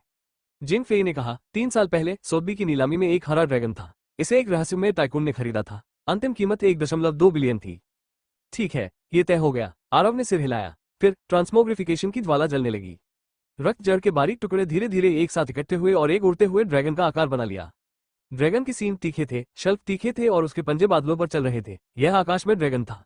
जब जैद नक्का अर्जुन पूरी हो गई तो जिंग फी अचंभित रह गई। भगवान का काम, ईश्वर स्तर। ऐसी जैद नक्का अर्जुन को दोषरहित कहा जा सकता है। थोड़े से प्रचार के साथ इसे आसमान छूती कीमत पर बेचा जा सकता है। 1 अरब तो केवल एक रूढ़िवादी अनुमान है। हे, चलो इसे प्रचारित करने के लिए अपना समय लेते हैं। मैं इसे जल्द ही बेचने की योजना नहीं बना रहा हूँ। मेरे इस खजाने के साथ मेरे व्यवसाय का फल फूलना मुश्किल है। आरव खिलखिलाकर मुस्कुराया। आकाश में रक्तलाल ड्रैगन के शामिल होने से उसके गोदाम में कुल धन की मात्रा बढ़कर 1.7 बिलियन हो गई थी। अपने बैंक खाते में 100 मिलियन, आभूषण की दुकान, विला और लग्जरी कार के साथ आरव अब अपने बैंक खाते में 2.2 बिलियन के साथ 1 करोड़पति बन गया था। हालांकि मेरी संपत्ति अभी भी रिया झेंगो से बहुत दूर है। एक दिन मैं उसके साथ बराबरी पर खड़ा हो सकूंगा। आरव के चेहरे पर कोई परिवर्तन नहीं आया, लेकिन उसका हृदय दृढ़ संकल्प से भर गया। यदि वो ऐसा नहीं कर सकता तो वो कठोर व्यवहार कर रहा होगा। यदि वो ऐसा नहीं कर सकता तो वो कठोर व्यवहार कर रहा होगा। जब आरव ने कहा कि वो रिया झेंगो के बराबर रहना चाहता है तो सभी ने इसे मजाक के रूप में लिया। हालांकि आरव ने दृढ़ निश्चय किया था कि वो अपना वादा जल्द या बाद में पूरा करेगा। जो लोग उसे मजाक समझते थे वे उसकी प्रतिभा के सामने अंधे हो गए। हमारे पास पर्याप्त माल है। 7 दिन बाद हमारी बपे एक ही मात्रा छोटी आरव ज्वेलरी शॉप का उद्घाटन होगा। आरव ने अपना सेलफोन निकाला और जिंग फेई को कुछ पैसे ट्रांसफर किए। फिर उसने आदेश दिया, जाओ और इन 7 दिनों के अंदर मेरे लिए कुछ लोगों को भर्ती करो। आप आभूषण उद्योग से बहुत परिचित हैं, इसलिए मैं आपसे आपको इस दुकान का प्रबंधन करने दूंगा। क्या ये ठीक है? बिल्कुल, मैं आपसे वादा करता हूँ कि मैं व्यापार को फलने फूलने दूंगा और आपके विश्वास पर खरा उतरूंगा। जिंग फेई चोरों का राजा हुआ करता था। वो होशियार था और उसके पास बहुत सारे विचार थे। वो बाजार से भी अच्छी तरह परिचित था। वो निश्चित रूप से उस काम को करने के लिए योग्य था जो आरव ने उसे करने के लिए कहा था। लेकिन भाई बेई, जिंग फेई ने एक पल सोचा और कहा, आमतौर पर जब कोई बड़ा आभूषण स्टोर खुलता है तो बहुत प्रचार होता है। हमारा स्टोर ग्रीन वाइन सिटी में सबसे बड़ा है। क्या हमें टीवी पर विज्ञापन देना चाहिए? हाँ, विज्ञापन की बात करें तो मैं इसके बारे में लगभग भूल ही गया था। आरव ने जल्दी से अपना सेलफोन निकाला और अपना वीवो खोला। वो चौंक गया। दोपहर में जैद मेले में उन्होंने जो पोस्ट डाली थी उसे 6000 से अधिक बार शेयर और 10,000 से अधिक बार लाइक किया गया। साथ ही उनके प्रशंसकों की संख्या भी 20,000 से बढ़कर 30,000 हो गई थी। इनमें से ज्यादातर जैद प्रेमी थे। हाँ, ब्रो बे के फैन क्लब के प्रशंसक बहुत भावुक हैं। उन्होंने आधे दिन में 6000 से ज्यादा बार शेयर किया। ये टीवी विज्ञापन से कहीं बेहतर है। आरव को आश्चर्य हुआ। उसने जैद की कुछ और तस्वीरें ली और उन्हें वीवो पर पोस्ट कर दिया। वहां भी शब्दों की एक पंक्ति थी, भाई बे की ज्वेलरी की दुकान खुलने वाली है, कृपया खबर फैलाओ। ब्रो बे के फैन क्लब के सदस्य 20% छूट का आनंद ले सकते हैं। भेजना। पोस्ट प्रकाशित होने के बाद सोफा तुरंत बिक गया। फिर तरह तरह के लाइक और कमेंट आने लगे। ब्रो बे के फैन क्लब के प्रशंसकों की संख्या भी बढ़ने लगी। हे, मेरी लोकप्रियता की तुलना में टीवी विज्ञापन कुछ भी नहीं है। आरव ने मुस्कुराते हुए कहा, अभी 7 दिन बाकी है। इंटरनेट पर बमबारी करने के लिए मेरा इंतजार करो। वाह हा। उसके बाद आरव ने बहुत सारी तस्वीरें ली। बेशक वो एक साथ सभी तस्वीरें वीबो पर पोस्ट नहीं करेंगे, वो हर दिन केवल कुछ तस्वीरें ही पोस्ट करेंगे। खास तौर पर प्लम ब्लॉसम, बैम्बू क्राइसेंथेमम और ब्लड जेड फ्लाइंग ड्रैगन, वो उन्हें इंटरनेट पर केवल आखिरी 3 दिनों के दौरान ही पोस्ट करता था। केवल रहस्य की भावना पैदा करके ही लोगों में पर्याप्त प्रत्याशा पैदा की जा सकती है। 7 दिनों तक चलने लायक पर्याप्त तस्वीरें लेने के बाद आभूषण की दुकान का कारोबार अंततः तय हो गया। आरव ने स्वर्गीय स्मिथिंग भट्टी को अपने पास रख लिया और अपना खजाना खोल दिया। आज रात वो एक नई चीज चुराने में कामयाब हो गया। वो इतना व्यस्त था कि उसे देखने का समय ही नहीं मिला। माउंट वागुओ से हनी पीच, बंदर राजा ने पीच गार्डन की दिव्य मिट्टी चुरा ली और इसे लगाया। इसका प्रभाव पीच गार्डन जितना अच्छा नहीं है, हालांकि इसका प्रभाव व्यक्ति के जीवन को लंबा करने और उसके शरीर को मजबूत बनाने का है। क्या आप इसे निकालना चाहते हैं? अपना जीवन लंबा करना, अपने शरीर को मजबूत बनाना। स्क्रीन पर विवरण देखकर आरव अपने माता पिता के बारे में सोचने से खुद को रोक नहीं सका। घर जाओ, मेरे पास 7 दिन है, मुझे घर जाना है और अपने माता पिता को भी साथ लाना है। आरव ने तुरंत अपना मन बना लिया। वो हमेशा से ऐसा करना चाहता था, हालांकि वो ऐसा करने के लिए बहुत व्यस्त था। आज रात स्वर्गीय स्मिथिंग फनेस ने उसे 7 दिन बचा लिए थे। वो घर जा सकता था और अपने माता पिता को भी साथ ला सकता था। जब मैं घर जाऊंगा तो मुझे अपने माता पिता को गौरवान्वित करना होगा। आरव ने मन ही मन सोचा। फिर उसने सारे गहने अपने खजाने में रख लिए। अरे हाँ, एक और महत्वपूर्ण बात है। तुरंत आरव ने अपना दाहिना हाथ उठाया और अपनी हथेली से कैओस स्वॉर्ड एसेंस को बुलाया। आज उस छोटे से लड़के ने कुछ पुराना खून निगल लिया था। उसका रूप बदल गया था। यह क्या है? ये ड्रैगन जैसा दिखता है। आरव ने करीब से देखा। उन्होंने महसूस किया कि अर्ध पपे आ की मात्रा रद आधर अर्जुन कैओस स्वॉर्ड एसेंस के अंदर एक काली छाया थी। यद्यपि वो बहुत छोटा था, फिर भी वो स्पष्ट रूप से देख सकता था कि काली छाया ड्रैगन के आकार की थी। क्या ये हो सकता है कि प्राचीन रक्त ड्रैगन का रक्त है? आरव की आंखें चौड़ी हो गईं। बिना कुछ सोचे समझे उसने स्वर्ग और पृथ्वी के शास्त्र को चैनल किया और ड्रैगन की क्यूई को अराजकता तलवारसार में चैनल किया। तारांकन गर्जन, तारांकन अचानक अराजकता तलवारसार ने एक धरती को हिला देने वाली गर्जना की। कैओस स्वॉर्ड एसेंस के अंदर ड्रैगन की छाया फैल गई। ऐसा लग रहा था जैसे एक काला ड्रैगन पैदा हो गया हो। हालांकि यह कोई असली ड्रैगन नहीं था, यह सिर्फ एक भ्रम था जो ड्रैगन की क्यूई पर निर्भर था। क्या ये पौराणिक तलवार क्यूई हो सकती है? तलवार क्यूई? आरव दंग रह गया। वो एक वाक्य सोचने से खुद को रोक नहीं सका। काला ड्रैगन उसकी आस्तीन में छिपा हुआ था। इससे पहले कि वो आगे बढ़ता, तलवार क्यों उसके पास आ पहुंची। ये कठोर व्यवहार करने का सबसे अच्छा साधन था, लेकिन इस तकनीक में बहुत अधिक ड्रैगन क्यूई की खपत होती है। मेरी वर्तमान साधना के साथ मैं इसे थोड़े समय में केवल एक बार ही उपयोग कर सकता हूँ। मुझे जल्दी से प्रशिक्षण लेने की आवश्यकता है। आरव ने तुरंत ड्रैगन क्यूई को काट दिया। ब्लैक ड्रैगन तलवार क्यूई अराजकता तलवार सार में लौट आया। तारांकन अंगूठी, तारांकन तभी फोन की घंटी बजी। फायर बॉस का फोन था।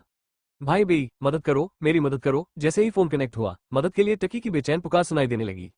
क्या हुआ? मुझे धीरे से बताओ, आरव ने भौहें सिकोड़ते हुए कहा। शे अर्जुन द पे आ की मात्रा बपे छोटी ई की मात्रा या पे आ की मात्रा ओ मेरे घर में गड़बड़ी करने के लिए लोगों को लेकर आया है। वो तुम्हें नाम से देखना चाहता है। उसने कहा है कि अगर तुम नहीं आओगी तो वो मेरा हाथ काट देगा। फायर बॉस की आवाज कमजोर, विवादित और दर्दनाक लग रही थी। जाहिर है काफी यातनाएं सहने के बाद उन्हें यह फैसला लेने के लिए मजबूर होना पड़ा। आरव क्रोधित हो गया। क्या वो मूर्ख अपनी लंबी उम्र का दिखावा करने की कोशिश कर रहा है? मुसीबत की तलाश में यहाँ आने की उसकी हिम्मत कैसे हुई? नहीं, अर्जुन द पे आ की मात्रा बपे छोटी ई की मात्रा या पे आ की मात्रा ओ आज यहाँ आने वाला अकेला व्यक्ति नहीं है। वो अपने साथ एक बहुत शक्तिशाली बूढ़े व्यक्ति को लाया है। फायर बॉस ने घबराते हुए कहा। डरो मत, मैंने तुमसे कहा था कि अगर कुछ बुरा हुआ तो मैं तुम्हारी मदद करूंगा। मेरा इंतजार करो, मैं अभी आता हूँ। आरव ने बिना किसी हिचकिचाहट के कहा। चाहे अर्जुन द पे आ की मात्रा बपे छोटी ई की मात्रा या पे आ की मात्रा ओ के लोग कितने भी शक्तिशाली क्यों न हो, जब कोई दोस्त मुसीबत में होगा तो ब्रो बे वहां मौजूद होगा। फायर बॉस का सेलफोन छीन लिया गया। तभी फोन पर अर्जुन द पे आ की मात्रा बपे छोटी ई की मात्रा या पे आ की मात्रा ओ की घमंडी आवाज आए। कुत्ते के बच्चे, मेरी बात ध्यान से सुनो। यहाँ सिर्फ एक ही व्यक्ति को आने की इजाजत है। अगर तुमने पुलिस बुलाने की हिम्मत की तो मैं फायर बॉस की गुदा फाड़ दूंगा। मैं तुम्हें चेतावनी दे रहा हूँ, फायर बॉस को मत छूना, अगर नहीं तो तुम्हें जीवन भर पछताना पड़ेगा। आरव ने ठंडे स्वर में कहा और फोन काट दिया। भाई बेई, क्या हुआ? जिंग फेई ने घबराकर पूछा। तुम यहीं रहो और इस जगह को साफ करो, मुझे थोड़ी देर के लिए बाहर जाना है। आरव ने एक साधारण ऑर्डर दिया और आभूषण की दुकान से बाहर चला गया। शहर के पश्चिमी भाग में वो सड़क जिसे फायर बॉस आमतौर पर कवर करता था अब गंदगी में थी। सड़क के एक छोर से दूसरे छोर तक एक भी ग्राहक नजर नहीं आ रहा था। कई बार के सामने के हिस्से को तोड़कर चूर चूर कर दिया गया था। शटर के दरवाजे बंद थे, इसलिए कारोबार करने की हिम्मत नहीं हो रही थी। इनमें सबसे खराब स्थिति तो तुर्की के अपने बार की थी। प्रवेश द्वार को घेरे हुए 1 दर्जन से ज्यादा गुंडे थे। जो कुछ भी तोड़ा जा सकता था उसे तोड़ दिया गया था। बार के अंदर का हिस्सा भी उलट पुलट कर दिया गया था। फायर बॉस एक बेवकूफ है। उसने हमारे बॉस को भड़काने की हिम्मत कैसे की? वो मौत को दावत दे रहा है। क्या ये सही नहीं है? इस लड़ाई के बाद तुर्की के संरक्षण में आने वाली तीनों सड़कें हमारे मालिक की होंगी। भविष्य में जब हम अधिक सुरक्षा शुल्क एकत्र करेंगे तो हमारे भाई भी अपने जीवन को बेहतर बनाने में सक्षम होंगे। हाँ हाँ हाँ। ये पक्का है, भाई बियाओ का अनुसरण करो और तुम्हें खाने के लिए मांस मिलेगा। हे। प्रवेश द्वार पर खड़े बदमाश धूमपान कर रहे थे और उन सभी के चेहरे पर अहंकार के भाव थे। मांस खाने के लिए, ये तो ऐसा है जैसे खाने के लिए गंदगी हो। इसी समय कुछ दूर से एक ठंडी आवाज आई। आरव ने अपने हाथ में एक धातु की छड़ी पकड़ी और सड़क के अंत से धीरे धीरे चला। धुंधले रात्रि आकाश के नीचे वो एक नाइटवॉकर की तरह था और उसके पूरे शरीर से एक भयानक दबाव निकल रहा था। ये कमीना कहां से आया? अगर तुम मरना नहीं चाहते तो चले जाओ, एक लंबे बालों वाले गैंगस्टर ने अहंकार से डांटा। क्या यह वही व्यक्ति है जिसका भाई बियाओ इंतजार कर रहा है? उसके बगल में खड़े एक गैंगस्टर ने सावधानी से पूछा। यह असंभव है। जो व्यक्ति भाई बियाओ को अपने लिए प्रतीक्षा कराने के योग्य है वो अवश्य ही एक उग्र चरित्र वाला व्यक्ति होगा। लंबे बालों वाले गैंगस्टर ने गुस्से से कहा, उस बच्चे को देखो, उसके बाल अभी तक पूरी तरह से भी नहीं बढ़े हैं। आधी रात को सड़क पर धातु की छड़ी लेकर घूमना, या तो वो जोकर है या फिर मंदबुद्धि। मम्मा, तुमने जो कहा वो सही है, मैं उसे भगा दूंगा। उसके बगल में बैठे गैंगस्टर ने राहत की सांस ली और आरव की ओर चल दिया। पोम तारांकन इससे पहले कि वो आरव के करीब पहुंच पाता, धातु की छड़ी उसके चेहरे पर आ गिरी। उसका पूरा शरीर एक तरफ उछल गया और उसके चेहरे पर खून के निशान दिखाई देने लगे। वो तुरंत बेहोश हो गया। तुम बकवास का छोटा सा टुकड़ा, तुम्हारी हिम्मत कैसे हुई मुझे चोट पहुंचाने की? क्या आप जानते हैं कि हमारा बॉस कौन है? ये प्रसिद्ध बेयरमैन अर्जुन बियाओ है। अब भी देर नहीं हुई है कि आप घुटने टेककर अपनी गलती स्वीकार कर लें। लंबे बालों वाले गैंगस्टर के चेहरे पर क्रूर भाव था। प्रवेश द्वार पर खड़े दर्जनों गुंडे भी अपनी हथेलियां रगड़ रहे थे और किसी भी समय लड़ने के लिए तैयार थे। मैं तुम्हारे चेहरे पर मलमूत्र भरकर घुटने टेक दूंगी। आरव दहाड़ते हुए जमीन पर पैर पटकने लगा, फिर वो पूरी गति से आगे की ओर भागा। वो अब शारीरिक अवस्था के अंतिम चरण में था और उसका स्वास्थ्य 1000 तक पहुंच गया था। उसकी गति हवा की तरह थी और वो कुछ ही समय में बदमाशों के समूह तक पहुंच गया। पोम तारांकन पोम तारांकन पोम तारांकन लुहान स्टाफ तकनीक को गैंगस्टरों के समूह में शामिल किया गया था। आउच आउच, धातु की छड़ी के झटके के बाद तरह तरह की चीखें और चीखें सुनाई देने लगी। आरव के सामने ये गैंगस्टर जिनकी युद्ध शक्ति 30 से अधिक नहीं थी, सबसे बुरे थे। धातु की छड़ी जहां भी जाती निश्चित रूप से चोट लगती। एक बार, एक मार, कोई हिचकिचाहट नहीं। 10 सेकंड से भी कम समय में गुंडों के समूह में केवल लॉन्ग हेयर ही बचा था। अब भी देर नहीं हुई है कि तुम घुटने टेककर अपनी गलती स्वीकार करो। आरव की आवाज ठंडी थी, जो लंबे बालों वाले गैंगस्टर के शब्दों को उसके पास वापस भेज रही थी। पोम तारांकन लंबे बालों वाला एक शब्द भी नहीं बोला। उसके पैर नम पड़ गए और वो जमीन पर घुटनों के बल बैठ गया। अपने चारों ओर दर्जनों बदमाशों को देखकर, जो अपने घावों को पकड़े हुए और दर्द से जमीन पर लौट रहे थे, लॉन्ग हेयर की हिम्मत नहीं हुई कि वो घुटने टेके। उसने न केवल घुटने टेके बल्कि आरव के सामने झुककर प्रणाम भी किया। बड़े भाई, बॉस, कृपया मुझे माफ कर दे। मैं अंधा था, मैं घमंडी था, कृपया मुझे माफ कर दे। पोम तारांकन आरव को उससे कोई मतलब नहीं था। उसने अपना पैर उठाया और उसके चेहरे पर लात मारी, जिससे वो वहीं बेहोश हो गया। आरव बार में चला गया। अंदर सब कुछ बर्बाद हो चुका था। वो जितना अंदर गया, हवा में खून की गंध उतनी ही गहरी होती गई। साथ ही उसे घमंडी हंसी भी सुनाई दे रही थी। आरव बहुत सावधान था। उसने अपनी जेब में पहले से ही समृद्धि का एक बंदर फल रख लिया था। वो गलियारे से होते हुए डांस फ्लोर पर चला गया। उसके सामने जो दृश्य सामने आया, उससे आरव क्रोधित हो गया। फायर बॉस और उसके कुछ गुर्गे हवा में लटके हुए थे। उन सभी के शरीर पर कट और चोट के निशान थे और वे मुश्किल से सांस ले पा रहे थे। ये स्पष्ट था कि उन्हें प्रताड़ित किया गया था। भाई बे, अग्निशामक ने बड़ी मुश्किल से अपना सिर उठाया और उसकी आवाज अपराध बोध से भरी थी। मुझे तुम्हें फोन नहीं करना चाहिए था, लेकिन मैं अपने भाइयों को, जिन्होंने मेरे लिए अपनी जान जोखिम में डाली है, प्रताड़ित होते हुए नहीं देख सकता था। भले ही वो आदमी एक गैंगस्टर था, वो अपने दोस्तों के प्रति बहुत वफादार था। तुम किस बारे में बात कर रहे हो? मैं तुम्हारे साथ भाई जैसा व्यवहार करता हूँ और तुम मेरे साथ बाहरी व्यक्ति जैसा व्यवहार कर रहे हो। आरव मुस्कुराया और भावुक होकर बोला, आपकी समस्या मेरी समस्या है। जिसने भी तुम्हें इस तरह से प्रताड़ित किया है, मैं तुम्हें इसका 10 गुना लौटाऊंगा। उसके बाद आरव की नजर डांस फ्लोर के दाईं और बूथों की पंक्ति पर पड़ी। अर्जुन द पे आ की मात्रा ब पे छोटी ई की मात्रा य पे आ की मात्रा ओ और चांदी के बालों वाला एक बूढ़ा आदमी बीच में बैठे हुए आराम से विस्की पी रहे थे।